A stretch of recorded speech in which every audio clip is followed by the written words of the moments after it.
This is part 2 in my series on coming out head first in 2012, and just to repeat, my intention in this first video series of the year is to inspire and empower you to have the most awesome 2012 that you could possibly have, and to do it from a basis that you know who you are.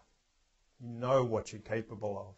You know where you've been, you know what you've survived, you know the strength that you have, you know the incredible wisdom that you have. This is your year. Now, the second part in this series, I want to focus on the question of claiming the power of your mind. I want to start with the question of whether the mind is different from the brain. Is the mind the same as the brain, or is the mind something else, located somewhere else, or maybe more than the brain in some sense? Now, an analogy that might help to think through that is if you think of the brain as like an engine. Now, is the mind the steam that comes off the engine, or is the mind the coals that drive the engine? Now, people are split into two camps on which it is. Does the brain create the mind, or does the mind create the workings of the brain? Now, I don't have an answer to that, although I do want to suggest that I think it could be both. That I think the mind might both be absolutely the brain and also have more power than we ever give it credit for. So from the mind, I want to suggest that it's more than just the logical workings of our brain. It's more than just the language and that which we can, in a linear way, outline. The mind is also where we get our consciousness from. The mind is also where we find incredible stamina to get through challenges when we don't know we can do it. Our mind is our instinct and our intuition to understand things that we didn't know we knew, and to find direction in our life that we didn't know we could find. So I want to put the mind in that type of broad context that includes the brain, but it may actually be more than the brain, and it includes the whole person, the whole context, that which you know and that which you don't yet know. Your senses, your awareness, your passion, your instincts, and your strength. So in 2012, I want to encourage you to claim the power of your mind, all of it.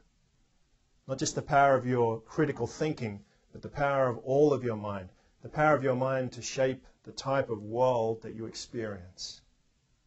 The power of your mind to actually believe in yourself, and to believe in your potential, and to believe that the opportunities that present themselves to you are yours for the taking. So come out head first in 2012 and claim the power of that mind of yours, and make this the most awesome year of your life. Now, there's two things that get in the way of claiming the power of your mind. The first is stinking thinking. And that is when we get all negative and we lose perspective on the great gift that life is. And we get trapped into this stinking thinking where everything's got a problem.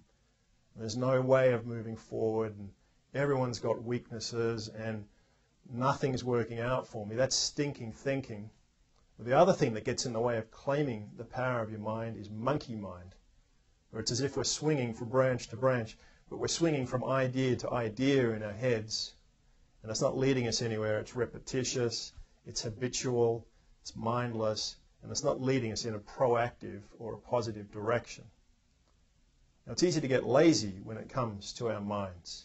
And I think in this, an election year, it's good for us to remember that with all the negative ads, political ads that get put to us, it's very easy to get lazy.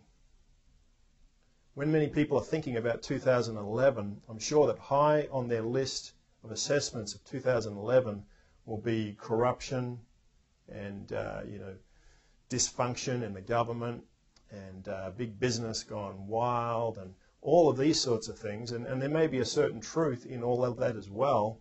But I want to bring us back at this point to the power of our minds and the power of the minds of we, the people.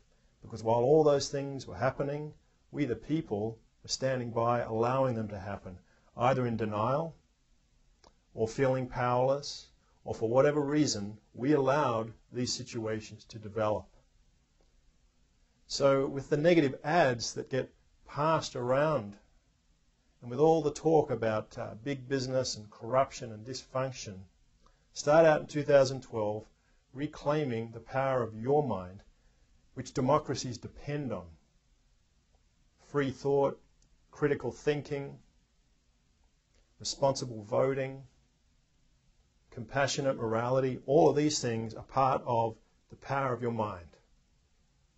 So come out head first in 2012 and claim that power to live the best life that you can possibly live. Let me end again this part 2 in the video series with the mantra from Patanjali, who says, may your mind transcend limitations. May your consciousness expand in every direction. May you discover yourself to be a greater person by far than you ever dreamed yourself to be.